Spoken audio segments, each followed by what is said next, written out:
Welcome to this podcast, Holistic Creators, where we share our unique and universal stories about shaping the future for the 4 Ps: people, planet, purpose, and profit. My name is Swanette. I'm a mental coach and your host of this show. My intention for this show is to inspire you on your path to a holistic future. So welcome. Hello and welcome to my podcast, Holistic Creators. My name is Swanette and I'm your host. Today my guest is Jennifer Frye. She is the CEO of Appreciated Asset Business Solutions. So welcome to my show. Thank you. Thanks so much for having me. Yeah, and today we have a very special topic because I can imagine everybody that will now listen to what I'm telling will get like, oh no, that is not for me, because we will speak about cold calls, about sales. And for most of the people, especially in this field, who are people in humanity plus businesses, feel like, no, I can't do that. And for myself, it's like cold calls, doing the sales is not really what I love to do. But I'm now curious why you love to do that and how you can bring people into feeling comfortable or even loving doing calls. I think looking at cold calls is really just a matter of mindset. And rather than thinking of it like a sales call or like a pitch that you're trying to convince someone of something, simply knowing that you are reaching out to your ideal prospect, someone that you know that you can serve, coming with a heart of service, and reaching out really just to educate them about who you are, what you do, and introduce yourself.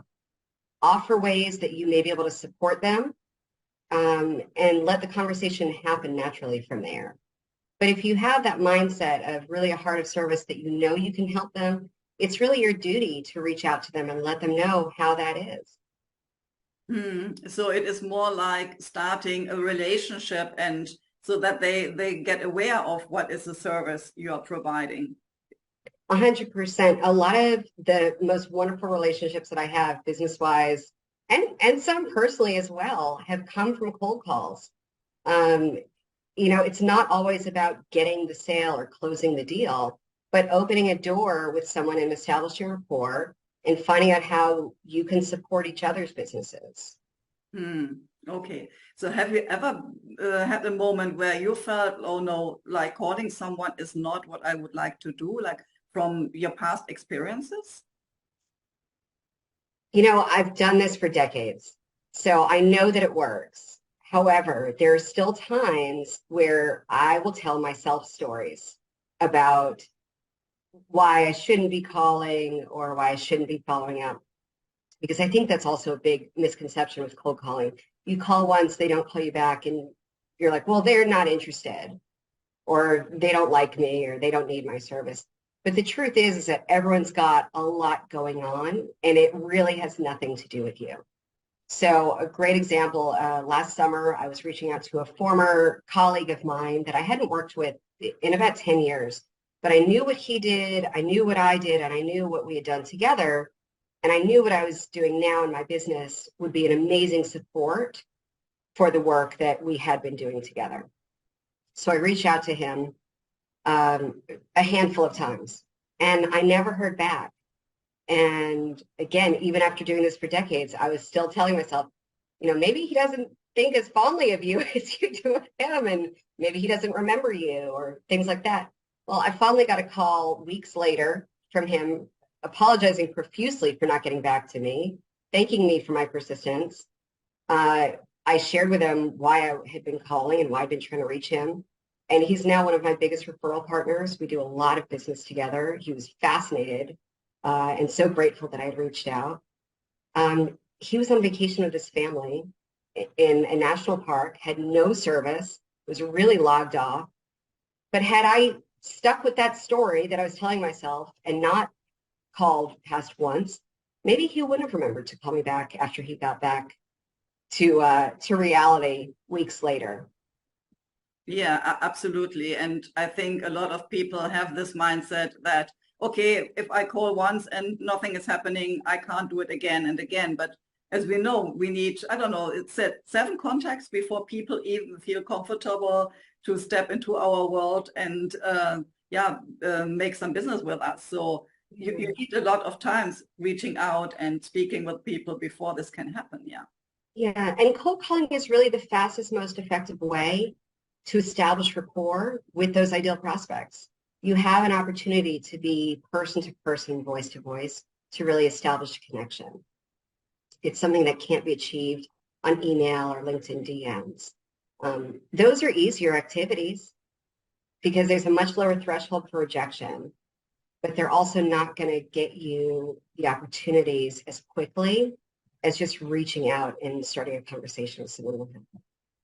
Yeah, and I think especially in these times where we don't have so many connections in person anymore, like, no, I think we will come back to that, but for a long time, there was no possibility to go to networking events or to meet people on conferences, but everything was digital and still is. So I think this is also a way we have to think new about how we can reach out to people. What do you think about that? Yeah. And networking is an amazing way to establish that rapport. I've loved the opportunities that have opened back up in the last year or so to be able to be face to face with people, because you're right, it is a great way to meet people and establish that rapport. But you don't know who's going to be in that room. You want to be very discerning when choosing your networking events, making sure that your ideal clients or colleagues are in the room that you're spending time in. At the same time, that direct outreach is really important. Even knowing that someone may be at that event that you're going to be going to, going and reaching out prior. Are you going to be there? I know you're part of this group. I am too. I'm going to be there. Would love to meet up with you in person. And that's a really effective thing to do as well. Yeah, and for me, this sounds like already having a concept or a strategy before you call someone. Like, no, I don't know what you're doing. I'm creating kind of profiles or dossiers about people I want to reach out to. So this is really hyper targeting. Who could be my best client I would really love to work with. And then if I have kind of this information about this person, I know what where to find this person and also what are interests that we have in common. So it is not like I'm coming here with a sales, but I'm coming with having something in common with you and then creating it from there. So I think, yeah. And knowing, who you are reaching out to, being able to reach out and say, hey, I love the work you're doing. I see what you're doing. I love your product. I love your service. I'm a huge fan of the way you show up on social media. And I wanted to call and introduce myself because here's how I support businesses like yours. And really, when you come to that from a really genuine place, that doesn't work when you're sending out 500 LinkedIn direct messages, that are copy and paste, because people can feel that. But when they can hear your voice and hear that you really are invested in the work that they're doing, because that's who you should be reaching out to, are the businesses that that they're a great fit for you, that comes across, in the most genuine way, because it is. Yeah, so true. And I think that we are got so used to send out the newsletters and even like this mass mailings. And this is really like, okay, sometimes I see that I get messages on my messenger or via email where I absolutely can see that they never had any kind of information about me. Otherwise, they would know that this is my job, what I'm doing. So you don't have to sell me the same. It's like if people call you and say, I have a good concept how to do calls and sales. And you say, yeah, I know, but yeah, I'm the expert. So sorry. What's funny is I never get those calls, but I get those LinkedIn DMs all the time of people trying to sell me my own service. And it's laughable because it really is not at all specific. They are just blasting out to people to see who will bite. And those are kind of, I call them scarcity activities, because there's always more you can be doing. There's a low threshold for failure or for rejection, because that's why most people prefer that method. But there's always more you can be doing. It just puts you into scarcity. It's not personal. It's not creating connection, and kind of switching that over to a much more targeted way. And look, you can't make 1,000 cold calls a day. I get that. So it's getting really, really specific with who it is you're reaching out to. Mm-hmm. So I'm curious a bit about what is your own story like. Now we know what you're doing, but what have you done before? So how did you grow into this kind of business you're doing now? I have been in business development my entire career, probably through childhood as well. I mean, if it wasn't nailed to the ground, I was trying to sell it as a kid. Lemonade stands were for like babies. I was trying to sell live seafood before I realized that you really can't do that without a license. That was a hard lesson at about 8 years old.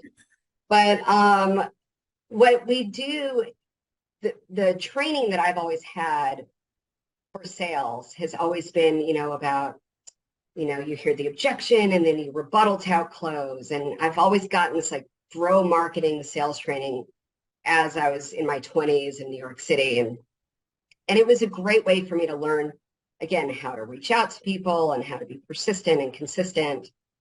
But what I've realized as I've evolved in my career and my specialty of opening doors and creating connection is that instead of a objection and a rebuttal, being able to respond directly to that objection, helping your prospects self-identify what their objections are before they even have a chance to raise them. And when you do that, again, it's a conversation. You're changing the dynamic of that discussion from back and forth in a volley to a real conversation. No one knows your business better than you do. And being able to help them, this is what I hear a lot. Does that resonate for you? That really helps someone feel understood and helps them come to you and say, well, yeah, this is an issue. No worries. We hear that all the time. And here's how we help with that. Yeah. Yeah, so and this is different from what most people have experienced when they come into a sales conversation. Often it's like really putting the finger into the pain points and even more and more. So in Germany, we had a company that was selling Hoover. And they came into your house and they showed you what kind of dirt you have in your mattress in the bed. And yeah, so it was really like the main pain point. Yeah. That you could see what was in the Hoover, and after showing this, okay, now we got this all out, but only of course a part of your mattress, and the rest is still in. So do you want to buy this Hoover? Right. Like, okay, I need that. Yeah. I mean, look, it works, right? It works, and they have a good product and they could show you results. Rather than looking at pain points, I like to look at it a little bit differently and look at what are someone's worry points? Like what makes them worried? What scares them? And not in a way, again, that's salesy, but in a way that you can address, like, again, we hear this a lot. Is this a concern for you? A lot of our clients are facing this or this. Is that something that resonates for you? And helping them see that they're not the only one that has that worry, that has that, we call it a 2 a.m. approach, because it's that 2 a.m. thought that keeps them up at night that you can solve for them. And so again, it just really making sure that you're not scaring someone into working with you, which is kind of that dynamic that you experienced. It works, but there's also this energy of resentment in there as well, of like, well, I had to, right? I don't ever want to convince someone to work with me or frankly work with our clients. We really are looking for the right energy matches. And sometimes that's a numbers game. Sometimes that's just reaching out to more people, spreading the net a little bit wider, but with a very specific niche in mind. What are these kind of problems or challenges people normally have that would reach out to you? Or you? Well, for our service, is that your question? Yeah. So my business is called Appreciated Asset, and we have a program called our Sales Accelerator. It's essentially a concierge level done for you cold calling service where we set our clients up with new business appointments with their prospect wish list. But we work differently in that we work consultatively. So rather than calling from your business, for example, and pitching you or selling you, pretending we work for you, that really is out of alignment for us.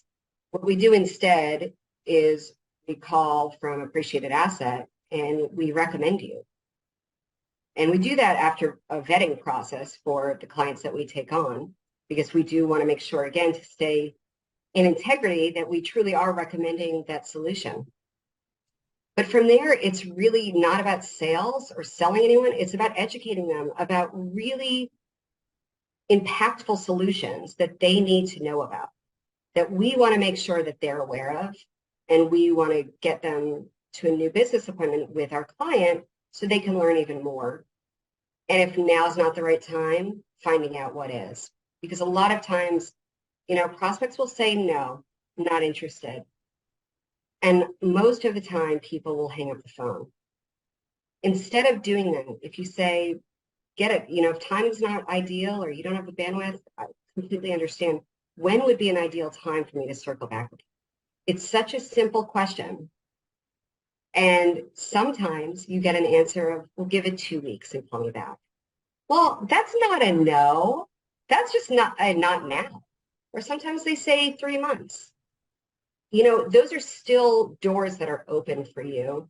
And what you're doing is you're creating a sales pipeline for yourself and creating future opportunities where, as long as you follow up in that timeline that you've agreed upon and you have a system in place to keep that organized for you so that happens, you're going to be in front of that prospect in the timeline that they've already said is the right time for that next level conversation.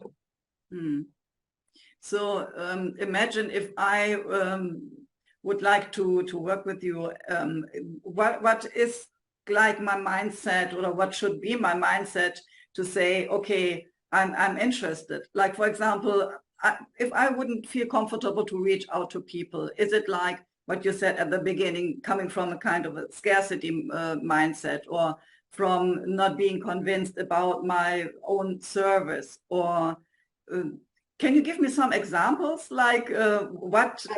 Yeah. Of why someone would engage with us? Yeah. Well, it would be those things: scarcity mindset, being afraid to pick up the phone. Look, I've built an entire business taking cold calling off of our clients' plates, so they still get all the benefits of a cold calling campaign without any of the time or energy. But time and energy is a big factor as well for a lot of the clients. It's a combination that, yes, they don't want to do it, but also a lot of our clients, they're too busy working in their businesses to be working on their businesses. And so we can take all that off their plate. We have a business that has someone in-house that's doing sales. A lot of times they're doing sales and account management. And here's what happens. I'll start talking with my hands here, so give me a minute. All right. So when you start in a position like that, you're doing all the prospecting and all the outreach and setting up new business appointments. And then you're having those conversations, and then you need to follow up with proposals. Then you need to follow up to get those businesses closed. And then you need to onboard them. And oftentimes, like I said, they're also responsible for the account management. Well, that's all feasible when you're at the beginning of your sales cycle or your career with a new business, because you have enough time in the day to do all of those things and get them through the pipeline. But once you start building up clients and account management that you're managing, and you've got all these sales conversations and you're managing the timelines and the follow-up, prospecting tends to fall off the priority list. Then what happens is they bring all this new business on and their pipeline is completely dried up because they haven't been feeding it constantly, simply because of bandwidth. Doing prospecting and appointment setting is a full-time job. Doing the sales and follow-up and proposals and all that, that's a full-time job. And the account management's a full-time job. So this is something that businesses can delegate, take off their plate, and then we can help them, again, create, build, and fill that sales pipeline so that when they get busy over here, this is still going and filling for them with quality leads. Yeah, and as you said, they are working in their business as they are the expert in their own niche, and they are not the experts in accounting or sales or whatever you have. So I think this is very important also to understand, especially when we are entrepreneurs and don't have a big team at the beginning, that after a certain kind of time, we really have to understand where are we very good and where is our genius, and what is something that other people can definitely do better than I can do. Absolutely. Yeah. Absolutely. That's where we help. Yeah. Yeah. So, and if I would like to understand a little bit more about this process, like you said, like you have to you need an understanding about my service, for example. You need an understanding about my own personality, about who I would like to interact with, like what would be a good fit. So how do you start this kind of process if you don't know me at all? So what we start with is kind of that initial vetting process to learn about the solution, learn about what the growth goals of that business are. Once we've determined that that's a good fit and that that's someone that we know that we can bring some results for, we would invite them to work together. If we move forward in that process, during our onboarding process, we've developed out a part of our messaging session called our Disruptor Designer. So essentially what that is, I'll make this a short story. I realized last year, I knew that I was disruptive in my industry. I've known that because we are disruptors. No one delivers the way we do. No one provides service the way we do.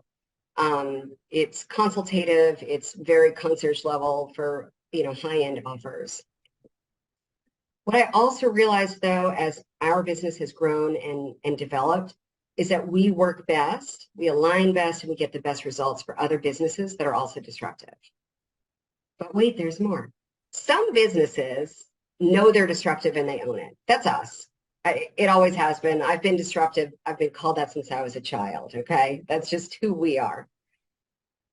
There's some businesses that want to be disruptive, but they don't know how to craft messaging to set them apart. And then there's some businesses that already are disruptive, but because they're doing their own messaging, they tend to be less bold, a little more humble in what they're putting out there about who they are.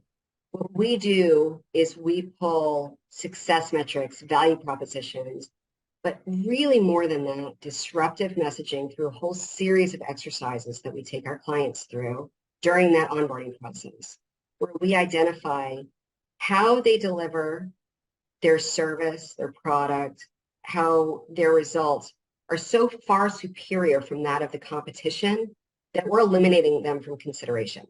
So it's no more apples to apples when you're looking at this company or this company. There would be no other choice but to work with our client. And we're going to explain to you why. So our disruptor designer is part of our onboarding process that we pull all of that messaging together with our team and their team to really create these beautiful scripts that are kind of a choose your own adventure map for, if the conversation goes here, we pivot here to, again, help them self-identify what the issues are and really address those concerns and those objections very directly to move them to the next stage of the process, which would be a new business. Yeah, and this is super interesting because I think that we often have this idea that if you are, for example, a coach, then there are millions out there that also call themselves a coach.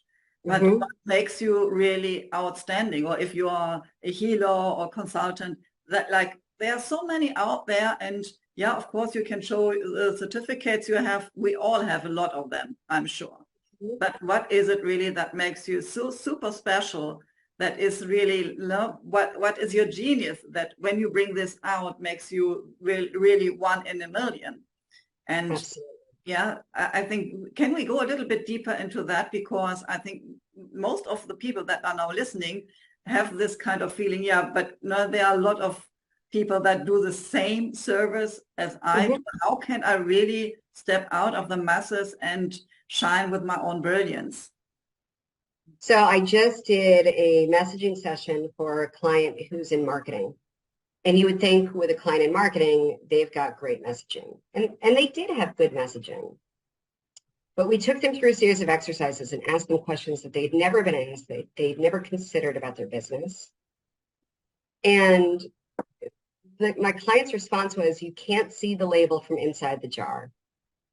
And I loved that because, again, when we've been in business for, a certain amount of time, and, we really do work best with established businesses, 3+ years in business, we tend to kind of be in a bit of a rut in the way we explain who we are.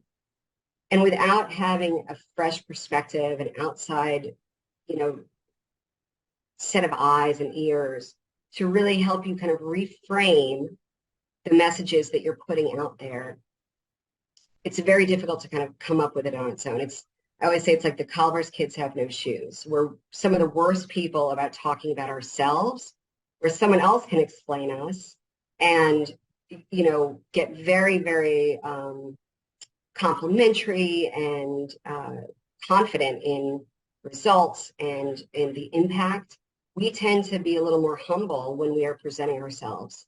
So we kind of take all that away and get very bold, creating really disruptive messages to set you apart. Because here's the thing, if you're 5% cheaper or 10% faster, no one cares.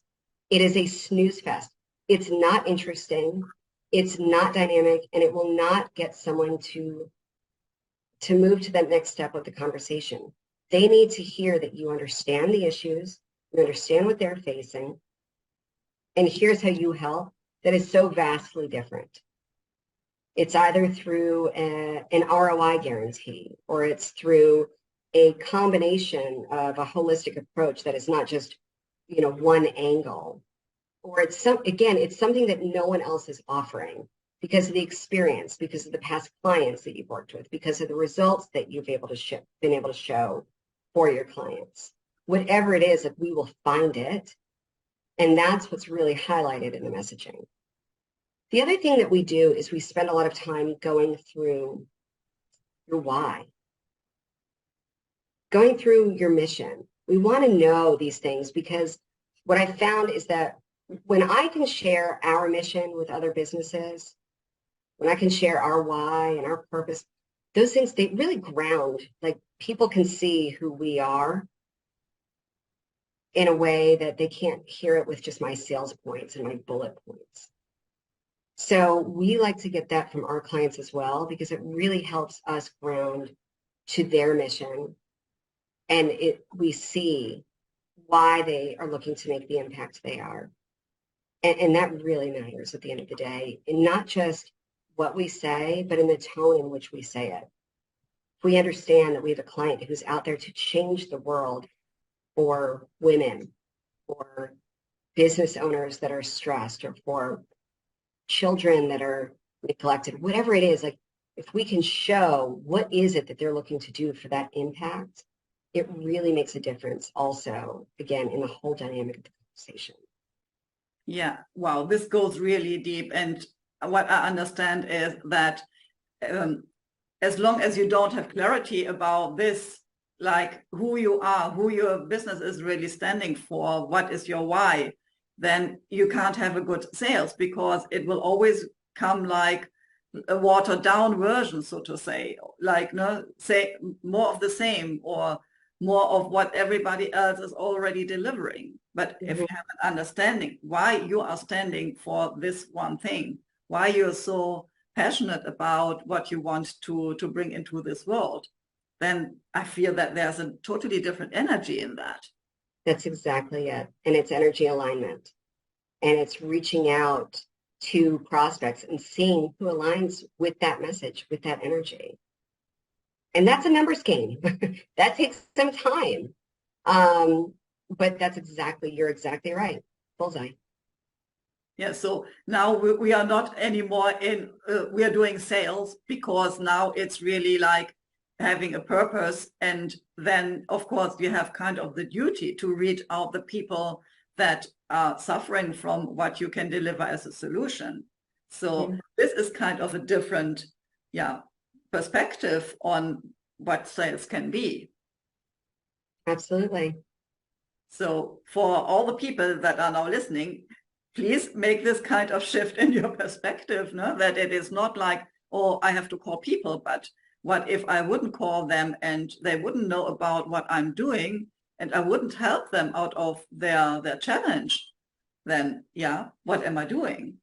Right. What if you don't reach out, but someone else does, who is not in integrity, who is willing to just take their money without, knowing that they can provide results and that they can create change and transformation?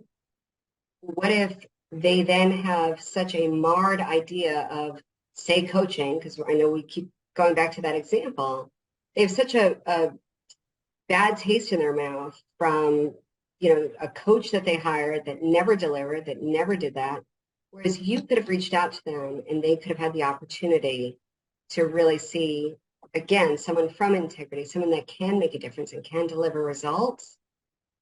Again, it's your duty to do that and reach out and let them know and give them the opportunity to say yes or not now.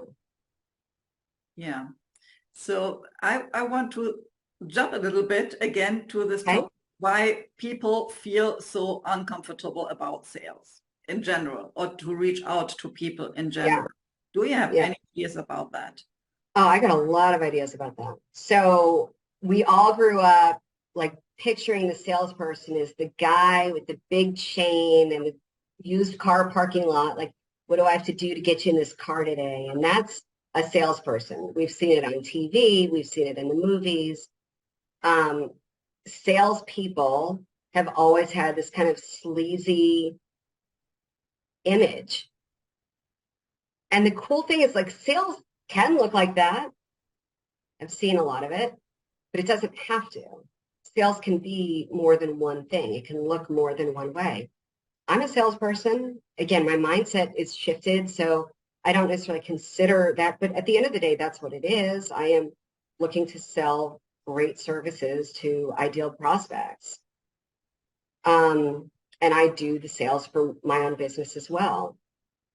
But I think that's the biggest thing is we want so badly to not be that guy and that person.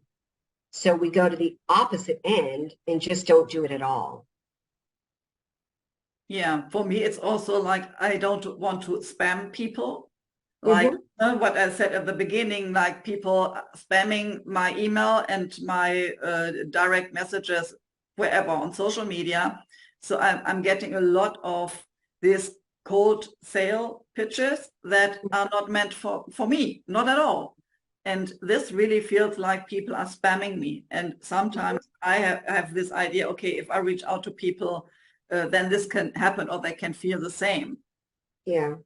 I always recommend if you are going to use LinkedIn DM, if you are going to go that route, don't ever reach out to pitch someone. Don't ever talk about your service or what you do or how you can help in that first message.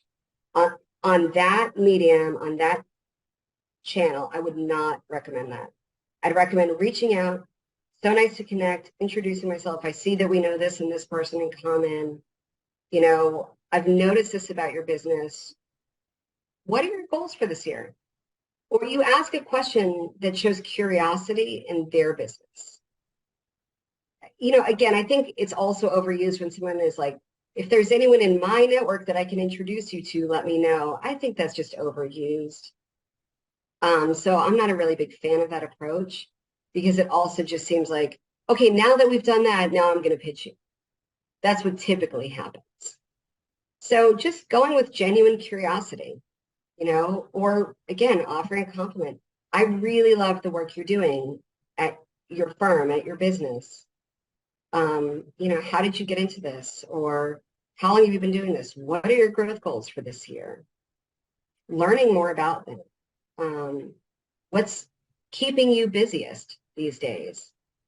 How is your new year? Just whatever it is. If you see any opportunity to establish rapport, connection, you do that. And if you can do it in more of a social setting because you may be in the same part of the world, that's great too. You know, I see we're both, I'm in Charleston, South Carolina, for example. I see we're both in Charleston. You know, are you a member of this networking group? I would love to run into you sometime.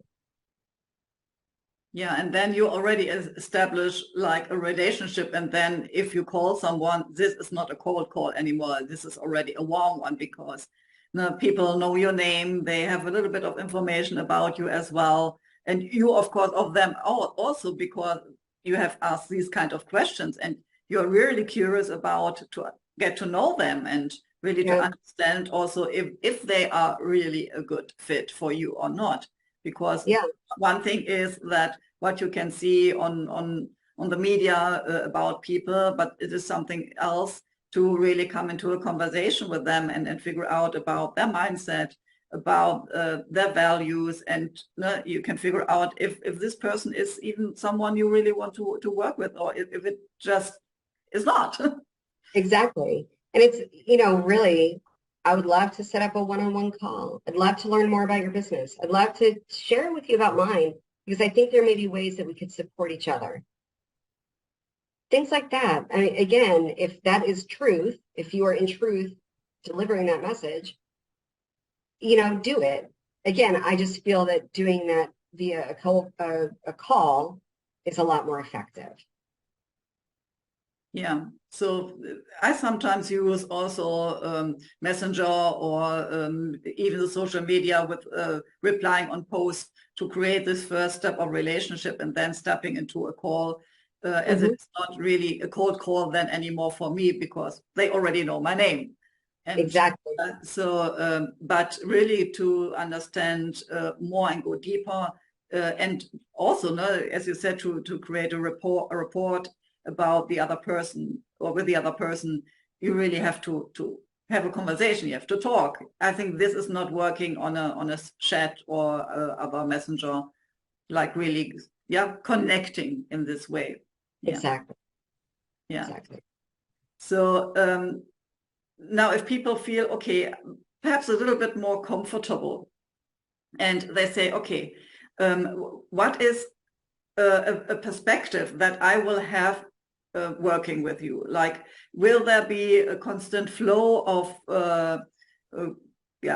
prospects coming in, or are you also helping them like really getting more confident? What you said was like, no, people feel more humble when they speak about themselves, but if you speak about them, this is more bold. Are you also helping them to step into more confidence about themselves, speaking out in person if they meet someone? So what are possible outcomes?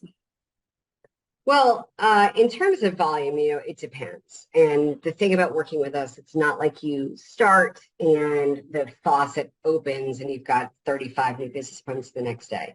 What we do is a bit of a building block strategy, and it takes, you know, several rounds of outreach, like you said, or, you know, earlier, it takes several rounds of outreach to establish results. So we always start with realistic expectations, making sure that we have enough runway to show results, because again, it does take some time sometimes to build that. We want to make sure that we have a message that's resonating. We want to make sure we have a list that is responsive. You know, if we're leaving voicemail after voicemail, we're not having meaningful conversations, we're going to want to look at that and make pivots quickly. In terms of, you know, what you can expect, it depends. We have some clients that we are booking 15 appointments for a month, and we have some clients that we book, you know, closer to 4 to 5 a month with more complicated solutions, with solutions that are in very, very congested marketplaces. You know, they've got a lot of perceived competition around them. Sometimes based on time of year, things tend to slow down in certain industries. So it really depends, but we always start with some goal setting to get some realistic expectations of what we should be looking for, what we're going to try, you know, really work to achieve. We always, of course, want to go above and beyond that. But I think, you know, when you have an offer that is very high end, typically, there's quite a bit of an onboarding process for our clients to bring on. So they don't have unlimited capacity to bring on 10 new clients a month. They're really good with bringing on a handful of really great quality clients and then knowing the next month that I'll build on top of it. Does that answer your question? Yeah. And I also would like to understand about what is it that I need to bring. So do I need to bring in a list of potential clients, or do I have to bring like the offer that is really already in the perfect wording? So Yeah, what is it that I have to bring to you? that's a great question. So the answer to the list is yes, and. We have clients who give us a list that they want us to reach out to, and sometimes it's just a list of businesses, and we will collect the decision maker's name and direct contact information. And sometimes during our onboarding process, they don't have that list, but we are able to identify, again, really niche down and figure out who those ideal prospects are. And then we'd create that list, get client approval prior to calling on it. In terms of anything else a client might need to be successful to work with us, I would say an open mind to trying things differently, some patience, and knowing that, again, this is a building block formation, and knowing that, if we don't get those ideal results right off the bat, we're going to look at the data to figure out which way to pivot. And, I love the word curiosity. Someone who's curious about new ways to message their business and open to that, because we are the ones that are really going to set them up with some bold messaging. And from there, it's for them to take that conversation to the next level. We can handle also any pre-qual questions. So sometimes we've got clients who've got 2 to 3 pre-qualifying questions that they want gathered before they take that call, so they're more informed. So, knowing in mind, like what it is that you would need to know about that client or that prospect before getting on that call, that would be important to know. But really, we guide our clients through the entire process.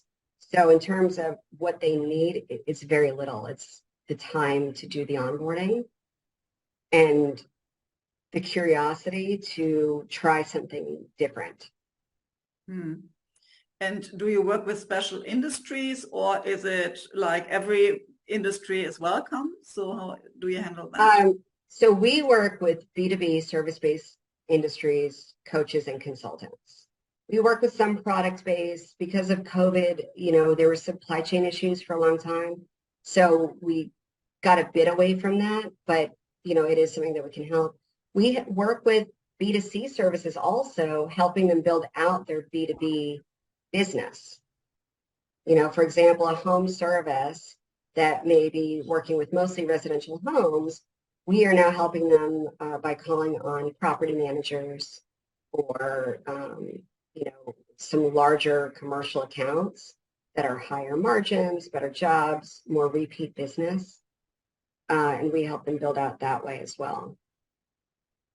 Okay. So I've seen already a lot that people would be very attracted by, okay, she can help me. So now would love to reach out to you. How can they find you? Where are you? What is Sure. it to call you? Our website is appreciatedasset.com. That's singular. So appreciatedasset.com. On Facebook, we are Appreciated Asset. On LinkedIn, Appreciated Asset. Or you can find me under Jennifer Levy Frye, Levyfrye. We're on Instagram. Don't really do a lot on there, but so we're on all the socials. You can find us, or just go right to the website and fill out a contact form, or you can email. We'll take messenger pigeon. I mean, just find us and we'll help. It sounds great. And I think I will write a message right after our call to you. Awesome. Let's do it. Yeah. So last but not least, is there anything that you would like to share that I didn't ask you? I would just like to encourage your listeners to think outside the box and know that, while it may feel scary, it's really just exercising a new muscle of doing some cold outreach yourself on the phone. The first time you do it is the scariest. The second time, a little less scary. By the time you've done, an hour's worth, it really doesn't feel that bad. And the other thing I would like to mention is, people, there's going to be someone who's going to hang up on you. There's going to be someone who's unkind, who's a jerk. It really has nothing to do with you. I tell my team, my clients, and I tell my son the exact same thing, that hurt people. Someone who's good with themselves is never going to be unkind to you, even if they don't want your service or they're not interested or they've already got someone lined up for that. If someone is a good, kind human, which is really who we all want to be working with for our ideal prospects, they're not going to be rude to you. So if someone is rude to you and they're out of line, and they don't let it hurt your feelings, it has nothing to do with you.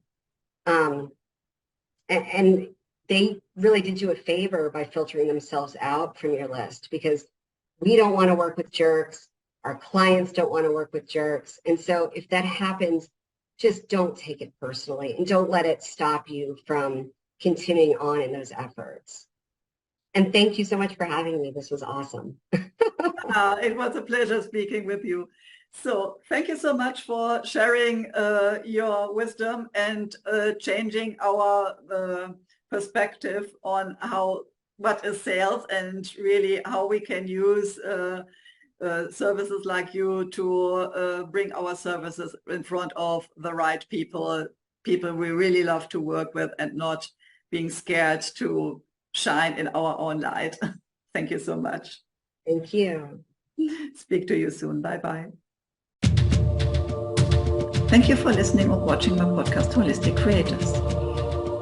If you want to know more about how I can help and support you, have a look at my website, Spiritual-Changemaker.com. You can also join my Facebook group, Spiritual-Changemakers-Community. Stay tuned for the next episode by subscribing to this channel. And you also can check the previous episodes.